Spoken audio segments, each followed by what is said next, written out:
Hello दोस्तों, good morning. स्वागत है एक बार फिर से आप सभी का एमजेटी एजुकेशन में। दोस्तों आज है 24 मई और आज की वीडियो में हम लोग बात करेंगे 24 मई 2024 के मोस्ट इंपोर्टेंट करंट अफेयर के क्वेश्चंस के बारे में। वीडियो स्टार्ट करूं इससे पहले मैं एक बात बताना चाहूंगा आपको। जनवरी से लेकर के मई तक की जो सीरीज थी जिसमें हम लोगों ने वादा किया था कि 500 क्वेश्चन कवर करेंगे 10 एपिसोड में, वो दोस्तों कंप्लीट हो चुकी है। 10 दिनों में लगातार हम लोगों ने क्लासेस लेकर के 500 क्वेश्चन समाप्त कर दिए हैं। आप जाकर के जनवरी से मई 2024 की ये प्लेलिस्ट देख लीजिए। मात्र 10 क्लास में आप जनवरी से मई का रिवीजन कर लेंगे। तो डिस्क्रिप्शन में लिंक दिया गया है प्लेलिस्ट का, उसको जरूर देखिएगा, या फिर आप चैनल पर जाकर प्लेलिस्ट में जाकर के पहले ही प्लेलिस्ट को क्लिक करके देख सकते हैं। शुरुआत करेंगे आज की करंट अफेयर रिवीजन से। कल का पहले रिवीजन करेंगे, फिर आज की तरफ बढ़ेंगे। कल हम लोगों ने पढ़ा था अंतर्राष्ट्रीय जैव विविधता दिवस 22 मई को मनाया गया और नासा ने दोस्तों अभी प्री फायर मिशन लॉन्च किया है पृथ्वी के ध्रुवीय क्षेत्रों का अध्ययन करने के लिए। इसके अलावा असम सरकार ने आपदा प्रबंधन के लिए ड्रीम्स प्लेटफॉर्म का अनावरण किया है। एमालिया रोमांगना ग्रैंड प्रिक्स मैक्स वर्सटेपन ने जीत लिया है और आर्द्रा ललित कला प्रदर्शनी और प्रतियोगिता का आयोजन दुबई में किया गया। इसके अलावा अंतर्राष्ट्रीय एल्युमिनियम संस्थान का उपाध्यक्ष नियुक्त किया गया जॉन सलेवन को और पैरा एथलेटिक चैंपियनशिप में एकता भयान ने गोल्ड जीता है। दूसरा एआई सुरक्षा शिखर सम्मेलन दक्षिण कोरिया में आयोजित किया गया और पशु वैक्सीन कोल्ड चेन प्रबंधन के डिजिटलीकरण पर पशुपालन और डेयरी विभाग ने यूएनडीपी के साथ समझौता किया है।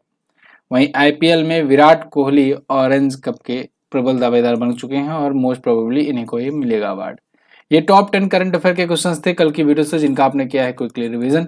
अब हम लोग बात करेंगे आज की करंट अफेयर की, लेकिन इसकी अगर क्विज चाहिए आपको या फिर पीडीएफ चाहिए तो बिल्कुल फ्री में आपको मिलेगी एमजेटी ऐप पर। MJT app Google play store पर आपको मिल जाएगा, जाइए वहां से डाउनलोड कीजिए। पहला क्वेश्चन, हाल ही में अंतर्राष्ट्रीय सौर गठबंधन का 99वां सदस्य देश कौन बना? तो अंतर्राष्ट्रीय सौर गठबंधन का 99वां सदस्य देश दोस्तों बन गया है स्पेन। अभी हाल ही में स्पेन ने पूर्णकालिक मेंबर बनने के लिए एक सिग्नेचर किया हुआ है इंटरनेशनल सोलर अलायंस के साथ। तो इंटरनेशनल सोलर अलायंस जो कि भारत और फ्रांस की संयुक्त देन है दोस्तों। कॉप 21 शिखर सम्मेलन हुआ था पेरिस में, फ्रांस में। तो इस कॉप 21 शिखर सम्मेलन में 2015 में जो कि हुआ था, इसमें भारत और फ्रांस साथ मिलकर आए और उसके बाद कहे कि एक ऐसा अलायंस बनाया जाए, इंटरनेशनल सोलर अलायंस, जिसमें दुनिया भर के तमाम देश शामिल हों इस अलायंस में और ये सब मिल करके काम करें एक one grid one earth one world पर। उससे क्या होगा, इससे क्या होगा कि दुनिया भर में जहां पर ज्यादा धूप आती है, जहां पर ज्यादा धूप आती है मतलब पृथ्वी पे अगर आप देखोगे इक्वेटर के पास वाले जो देश हैं, कर्क रेखा से नीचे और मकर रेखा से ऊपर इक्वेटर के करीब, ये जो देश हैं यहाँ पर सूर्य की किरणें सीधी रेखा में पड़ती हैं और यहाँ पर अगर हम लोग कुछ ऐसा ग्रिड बना देंगे, one earth one grid one world करके कनेक्ट करेंगे, तो यहाँ से जो एनर्जी प्रोड्यूस होगी सोलर एनर्जी, उससे पूरी दुनिया चलाई जा सकती है। तो ये भारत और फ्रांस के संयुक्त पहल पर शुरू किया गया। फ्रांस में इसकी शुरुआत तो हुई लेकिन हेडक्वार्टर रखा गया भारत में। भारत में गुड़गांव में इसका हेडक्वार्टर रखा गया है, ध्यान रखिएगा। देखिए आपको इंटरेस्टिंग लगेगा, बड़ा अच्छा लगेगा कि कोई ऐसा अंतर्राष्ट्रीय संगठन है जिसका हेडक्वार्टर भारत में है। तो गुड़गांव में अंतर्राष्ट्रीय सोलर अलायंस का हेडक्वार्टर है और कॉप 21 में 2015 में इसकी स्थापना की गई थी। अजय माथुर जो हैं इसके अध्यक्ष हैं। तो इसमें धीरे धीरे देश जुड़ते गए। अभी के टाइम पर 120 से ज्यादा देश हस्ताक्षरकर्ता के रूप में शामिल हैं, लेकिन पूर्णतः सदस्य लेने वाले अब 99 देश हो गए हैं, जिनमें 99वां बन गया है स्पेन। क्लियर है बात? ये बात ध्यान रखना इंपॉर्टेंट है। आगे बढ़ते हैं। हाल ही में किस राज्य में उच्च न्यायालय ने 5 लाख ओबीसी प्रमाण पत्र रद्द करने का आदेश दिया है?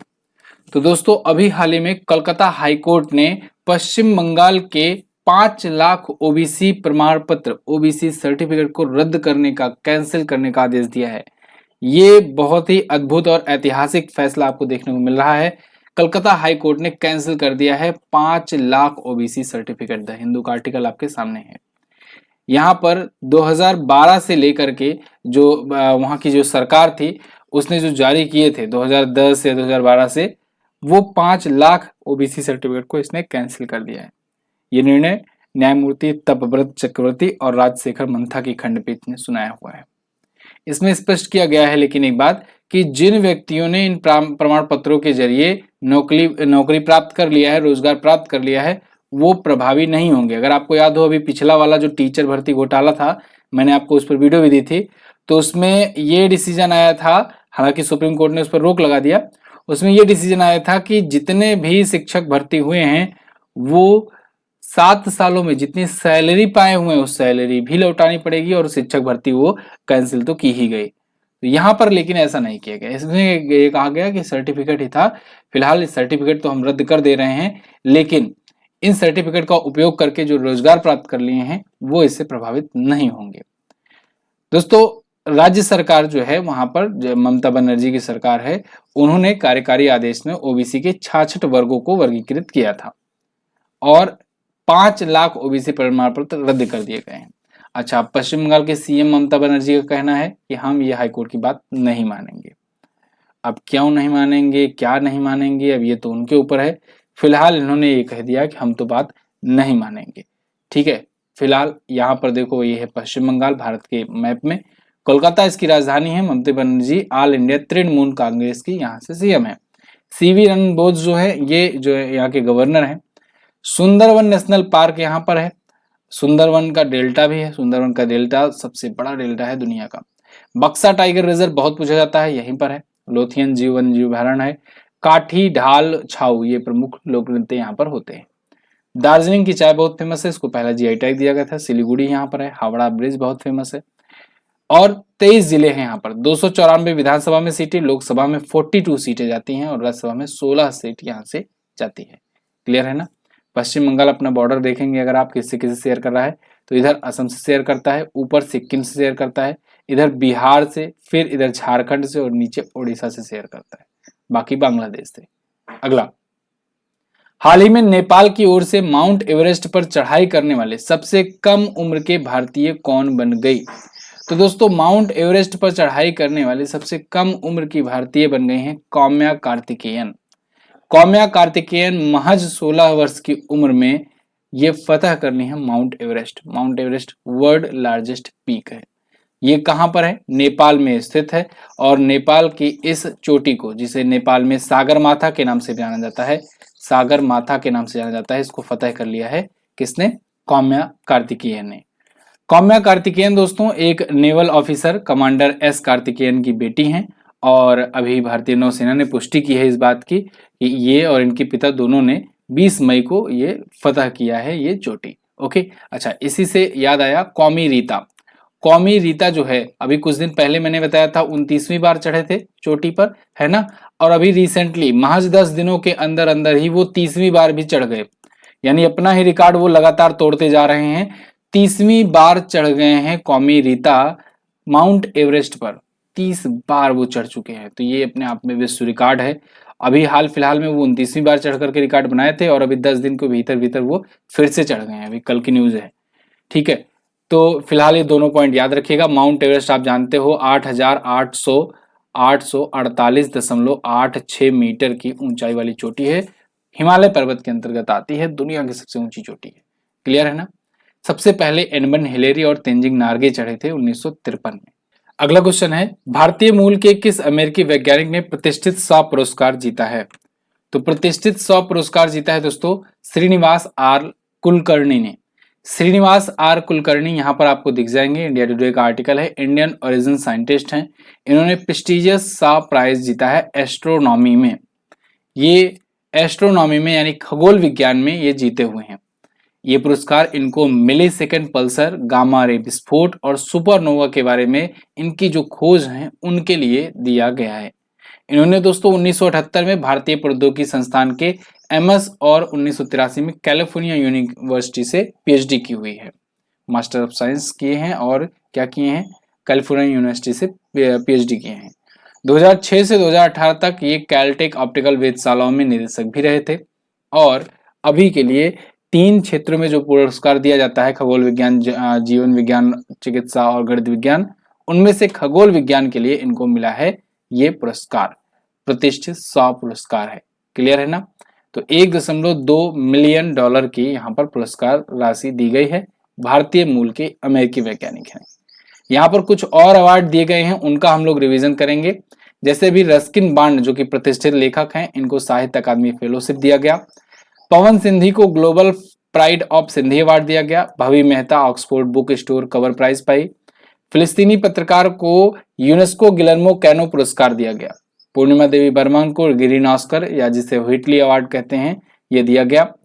एआई एंकर सना जो कि इंडिया टुडे की एंकर है, इसने ग्लोबल मीडिया अवार्ड जीता है इस बार। रणदीप हुड्डा को लता दीनानाथ मंगेशकर पुरस्कार में विशेष सम्मान से सम्मानित किया गया। और सिलियन मर्फी 21वां आयरिश फिल्म और टेलीविजन अवार्ड जीते हैं।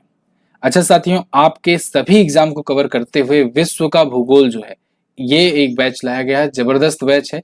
वर्ल्ड ज्योग्राफी आप लोग की डिमांड्स को देखते हुए पूरा मैप के जरिए, वर्ल्ड मैप के जरिए आपको डिजिटल बोर्ड पर ये पूरी की पूरी क्लास ली गई है और ये वीओडी फॉर्मेट में है। मतलब कि अभी के अभी आप सारी के सारी क्लासेस देख सकते हो, ठीक है ना। तो आप ये बैच ले सकते हो, नया बैच स्टार्ट हो चुका है, वीओडी फॉर्म में है, मतलब पूरे की पूरी क्लास एक साथ आप देख सकते हो। आपका कोई सब एग्जाम हो आप कभी भी जाकर के देख सकते हो। सभी क्लास मानचित्र के साथ है, सभी क्लास आपका डिजिटल बोर्ड पर है और इन सभी क्लास को बेहतरीन ढंग से समझाया गया है। अब आप समझो, इसमें जाकर के आप डेमो चाहो तो अभी आप जाकर के डेमो देख सकते हो। एमजीटी ऐप पर जाइएगा, वीडियो कोर्स में जाइएगा, वहां पर सब्जेक्ट वाइज का ऑप्शन आएगा, तो सब्जेक्ट वाइज में जाइएगा, वहां पर आपको ये बैच मिल जाएगा। और मात्र 199 में अभी के लिए ये बैच है अवेलेबल, और मात्र 199 में आप ये बैच को ज्वाइन करके बेहतरीन तरीके से विश्व का भूगोल कवर कर सकते हो। विश्व का भूगोल में क्या आएगा? विश्व को भूगोल में आपका पूरा पृथ्वी ब्रह्मांड से लेकर के ग्रह उपग्रह से लेकर के जितने महाद्वीप हैं, महासागर हैं, भूकंप, जलवायु, ये सारा कुछ आपको, ज्वालामुखी वगैरह सब कुछ पढ़ाया जाएगा। मतलब पृथ्वी से लेकर के ब्रह्मांड से लेकर के दुनिया भर के जितने देश हैं उन सब के बारे में, महाद्वीप है उन सब के बारे में पढ़ाया गया है। तो आप इस बैच को ज्वाइन कर सकते हो। इस नंबर पर आपको व्हाट्सएप करना है। अगर आप ये बैच में इंटरेस्टेड हो तो आप इस नंबर पर व्हाट्सएप कीजिए, और व्हाट्सएप करने के बाद वहीं पर आपको पेमेंट के लिए क्यूआर कोड भेजा जाएगा। उस क्यूआर कोड पर पेमेंट करके आप इस बैच को ज्वाइन कर सकते हो। लेकिन अभी के लिए डेमो देखने के लिए आप जाओ, एमजेटी ऐप ओपन करो, वीडियो कोर्स सेक्शन में जाओ, वहां से सब्जेक्ट वाइज में जाओ और जाकर के फ्री डेमो देखो पहले इसमें। ठीक है जी, आगे बढ़ते हैं। कोई भी डाउट आए तो आप व्हाट्सएप करिएगा।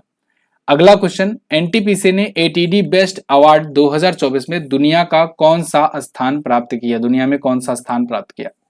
तो एनटीपीसी ने दोस्तों अभी हाल ही में एटीडी बेस्ट अवार्ड में दुनिया में तीसरा स्थान प्राप्त किया है। तो भारत के लिए तो ये समझो भारत में बेस्ट रहा, लेकिन दुनिया भर में ये तीसरे स्थान पर रहा। अभी 21 मई को संयुक्त राज्य अमेरिका के न्यू ऑरलियंस में आयोजित किया गया था पुरस्कार समारोह। तो उसमें प्रतिभा विकास श्रेणी के लिए एनटीपीसी को सम्मानित किया गया है। एनटीपीसी बोले तो national thermal power corporation of India limited, ये एक महारत्न कंपनी है, भारत की पीएसयू है, ठीक है ना, महारत्न कंपनी है और इसको ये अवार्ड मिला हुआ है। अच्छा, ये 7वीं बार अवार्ड पाया है। अभी एटीडी बेस्ट अवार्ड में इसकी उल्लेखनीय उपलब्धियों को, असाधारण मानव संसाधन प्रबंधन प्रथाओं को देखते हुए इसको दिया गया। अगर आपको याद हो, एनटीपीसी मैंने आपको के बारे में बताया था कि सबसे बेस्ट वर्क कल्चर के रूप में भी अवार्ड ये कई बार पा चुका है कि सबसे बेस्ट वर्क कल्चर किस कंपनी में है, तो आप बताओगे एनटीपीसी। एनटीपीसी की स्थापना वैसे 1975 में हुई थी। गुरदीप सिंह इसके अध्यक्ष हैं, महानिदेशक हैं और इसका हेडक्वार्टर है नई दिल्ली में। महारत्न कंपनी तो ये है ही। क्लियर है, आगे बढ़ते हैं। हाल ही में टोक्यो यूनिवर्सिटी ने किस देश में विश्व की सबसे ऊंची वेधशाला का उद्घाटन किया है? तो टोक्यो यूनिवर्सिटी ने अभी चिली में जाकर के विश्व की सबसे ऊंची वेधशाला का, यानी कि ऑब्जर्वेटरी का उद्घाटन किया है। कुछ इस प्रकार से दिखती है ये ऑब्जर्वेटरी। ये वेधशाला, ये ऑब्जर्वेटरी क्या करेगी? ये अंतरिक्ष का और अच्छे से अन्वेषण करेगी, रिसर्च करेगी। और ये वेधशाला चिली में, चिली के एंटोफगास्टा क्षेत्र में यह स्थापित की गई है। चिली कहाँ पड़ता है? चिली पड़ता है दोस्तों साउथ अमेरिका कॉन्टिनेंट में, साउथ अमेरिका कॉन्टिनेंट में पड़ता है। समुद्र तल से 5640 मीटर की ऊंचाई पर यह स्थापित किया गया है। ठीक है ना, विश्व की सबसे ऊंची वेधशाला है ये और चिली में स्थापित की गई। ठीक है, किसके द्वारा? टोक्यो यूनिवर्सिटी के द्वारा। नाम क्या रखा गया है? आटाकामा वेधशाला। आटाकामा मरुस्थल वहीं पर है, आपको याद होगा। आटाकामा वेधशाला जो है ये यहाँ पर है, ठीक है ना। तो Guinness world of book record में ये नाम शामिल हो गया है आटाकामा वेधशाला का। अगला क्वेश्चन है, हाल ही में किस देश ने फिलिस्तीन को एक स्टेट या कहे राष्ट्र के रूप में मान्यता प्रदान किया? तो दोस्तों बहुत सारे पश्चिमी देश थे जो फिलिस्तीन को अभी तक देश के रूप में मान ही नहीं रहे थे। वहीं पर देखो भारत जो है ये टू स्टेट सॉल्यूशन पर कब से इसमें एग्रीमेंट किया हुआ है, एग्री किया है कि हम टू स्टेट सॉल्यूशन पर रहेंगे। ये टू स्टेट सॉल्यूशन क्या है, ये वन स्टेट क्या है, ये सब मैं आपको बता चुका हूँ फिलहाल एक वीडियो में। फिर से आप मोटा मोटा जान लो कि जो इजराइल है, इजराइल पहले एग्जिस्ट नहीं करता था 1948 से पहले, लेकिन वहां पर फिलिस्तीन हुआ करता था। इजराइल बाद में आया और वहां पर धीरे धीरे इजराइल और फिलिस्तीन दोनों रहने लगे। इजराइल का अपना अस्तित्व है, फिलिस्तीन का अपना अस्तित्व है, और धीरे धीरे इजराइल हालांकि फैलता गया, इजराइल से और फिलिस्तीन सिकुड़ता गया, लेकिन वहां पर टू स्टेट सॉल्यूशन दिया गया था। टू स्टेट सॉल्यूशन मतलब कि दोनों अपना अपना जगह पर रहें, और उसका एक क्षेत्र भी बांटा गया था, इस पर मैंने आपको वीडियो दी हुई थी। तो टू स्टेट सॉल्यूशन जो हुआ था 60 के दशक में, उसी टू स्टेट सॉल्यूशन को लेकर के भारत ने भी सहमति जताई थी और भारत ने उसको एग्री किया था कि हम इस टू स्टेट सॉल्यूशन को मानते हैं। जबकि बहुत सारे देश जो हैं वो ये मानने को तैयार ही नहीं थे, वो ये मानने लगे थे कि नहीं यहाँ पर केवल इजराइल देश है और फिलिस्तीन नहीं है। और वहीं ये तो पश्चिमी देशों की बात हुई, वहीं अगर अरब देशों की बात करें जैसे, और यहाँ पर बगल में अपने पड़ोसी पाकिस्तान की बात करें, तो ये लोग इजराइल को देश नहीं मान रहे थे, ये लोग इजराइल को मान्यता नहीं दे रहे थे। ये लोग कह रहे थे फिलिस्तीन वहां पर देश है, इजराइल कोई देश नहीं है। तो ये वहां पर कॉन्फ्लिक्ट चल रहा था बहुत पहले से। यहाँ पर अभी 3 आए हैं पश्चिमी देश निकल करके सामने, नॉर्वे, आयरलैंड और स्पेन। इन्होंने कहा है कि हम फिलिस्तीन को अब राष्ट्र के रूप में मान्यता दे रहे हैं। सोचो कितना बड़ा मतलब वही ना कि दोगलापन है कि आज तक ये मान ही नहीं रहे थे कि वहां पर फिलिस्तीन देश है, आज ही मान रहे हैं। पता नहीं किस बात के दबाव में, या भारत से सीख रहे हैं कि भारत जैसे बिना दबाव के, बिना डर के अब आके सामने आकर अपना पक्ष रख रहा है। तो इनको भी अब समझ में आई है वहां पर कि अस्थायी मध्य पूर्व शांति के लिए दो राष्ट्र समाधान का समर्थन करना ये ही सबसे उचित कारण है। फिलहाल यहाँ पर इजराइल फिलिस्तीन संघर्ष के चल ही रहे हैं। वहां पर आप देख रहे हो गाजा में लगातार ऑपरेशन कर रहा है इजराइल, और अभी सिचुएशन और क्रिटिकल होती ही जा रही है। यहाँ ईरान के राष्ट्रपति मर गए, उसमें भी हाथ कहीं ना कहीं मतलब जैसे कि सबकी फीलिंग्स बता रही है कि पीछे उसके मोसाद का हाथ हो सकता है। तो कहीं बहुत ज्यादा अग्रेसिव ना हो जाए इजराइल, इसलिए इजराइल को काउंटर करने के लिए, इजराइल को थोड़ा सा इजराइल के प्रति ये दिखाने के लिए कि भाई देखो तुम ऐसा नहीं कि तुम कुछ भी करोगे तो हम हमेशा सपोर्ट करते रहेंगे, ये बताने के लिए कहीं ना कहीं ये प्रयास किए हैं कुछ पश्चिमी देश। हालांकि मुझे अब लगता है कि चाटुकारिता की इतनी हद हो गई है कि अब बहुत लेट हो चुका है। अब इजराइल किसी से डरने वाला नहीं है, बहुत आगे निकल चुका है। चलिए वर्ल्ड मैप में अगर आप देखेंगे तो ये रहा अपना प्यारा भारत। यहां से अगर आप जूम इन करते हो तो यहां से आपको इधर मिडल में आपको मिडिल ईस्ट में को दिख जाएगा ये देश इजराइल, ठीक है ना। थोड़ा सा और जूम करते हैं, इजराइल में आप नीचे साइड में इधर देखो गाजा स्ट्रिप है और इधर है ऊपर वेस्ट बैंक है, ठीक है। ये इजराइल और फिलिस्तीन इसी में बसा हुआ है। ये फिलिस्तीन वाला एरिया है, गाजा भी फिलिस्तीन का ही हिस्सा आता है, बीच में इजराइल है। तो टू स्टेट सॉल्यूशन यही था कि ये वाला जो यहाँ पर बॉर्डर आपको गूगल मैप में दिख रहा है जो मोस्ट एक्सेप्टेड है, इस स्थिति को टू स्टेट सॉल्यूशन कहते हैं कि मतलब इसमें दो देश हैं और ये दोनों देश रहने चाहिए। लेकिन कुछ देश जो हैं, यहाँ वाली जो बेल्ट थी अभी तक वो इजराइल को देश नहीं मानती थी, हालांकि अब धीरे धीरे एक्सेप्ट कर रहे हैं। यूएई पहले रिकॉग्नाइज किया, धीरे धीरे बाकी देश भी रिकॉग्नाइज करना शुरू किए इजराइल को। और इधर इधर जो पश्चिमी देश हैं ये इजराइल को देश मानते थे, फिलिस्तीन को मानने से इनकार करते आए थे। लेकिन यहाँ पर अभी 3 देश निकल करके आए हुए हैं, कौन कौन के से, तो आप कहोगे इधर नॉर्वे, उसके बाद फिर इधर स्पेन, यहाँ पर है स्पेन, यहाँ पर है नॉर्वे और यहाँ पर है आयरलैंड आपका, ठीक है ना। ये रहा आयरलैंड। तो नॉर्वे, आयरलैंड और स्पेन, देखो तीनों किनारे वाले देश ये रिकॉग्नाइज करना शुरू किए हैं। आई होप आपको बात समझ में आई होगी। चलिए आगे बढ़ते हैं। अगला क्वेश्चन है, हाल ही में लगातार चौथी बार इंग्लिश फुटबॉल प्रीमियर लीग का खिताब किसने जीता? तो दोस्तों अभी हाल ही में मैनचेस्टर सिटी ने एक बार फिर से जीत लिया है इंग्लिश फुटबॉल प्रीमियर लीग। ये लगातार चौथी बार जीते हैं और पिछले 7 बार में 6 बार ये जीत चुके हैं। सोचो 4 बार लगातार जीते हैं, बस एक बार बीच में चूक गए थे, बाकी लगातार ये 6 बार जीते हुए हैं 7 सालों में। 8वीं बार टोटल ये जीत चुके हैं। फिर से सुन लो, बहुत कंफ्यूजन हो सकता है। 4 बार लगातार अभी जीते हुए हैं, लगातार से 4 बार से। 8 बार ये टोटल जीत चुके हैं अभी तक, जब से प्रीमियर लीग का खिताब चल रहा है तब से। पिछले 7 सालों में 6 बार जीत चुके हैं। ठीक है ना, समझ में आई बात। तो ये मैनचेस्टर सिटी है और इंग्लिश प्रीमियर लीग का खिताब ये जीते हुए हैं। फुटबॉल से संबंधित ये प्रीमियर लीग होता है। बहुत सारे ऐसे प्रीमियर लीग आयोजित होते हैं दोस्तों, वेस्टर्न कंट्रीज में या कहीं यूरोप वगैरह में, जो लीग टूर्नामेंट होते हैं। ओके, इन्होंने किसको हराया है? वेस्ट हैम यूनाइटेड को हराया है। अगला, हाल ही में आयोजित एशियाई रिले चैंपियनशिप में भारत ने कुल कितने मेडल जीते? तो एशियाई रिले चैंपियनशिप में भारत ने कुल 3 मेडल जीते हैं, जिनमें एक तो आ गया है गोल्ड और 2 आए हैं सिल्वर। तो दोनों ही अच्छा ही पोजीशन है समझो। तो 3 मेडल टोटल आए हुए हैं, भारतीय टीमों ने जीते हुए हैं। रिले क्या होता है?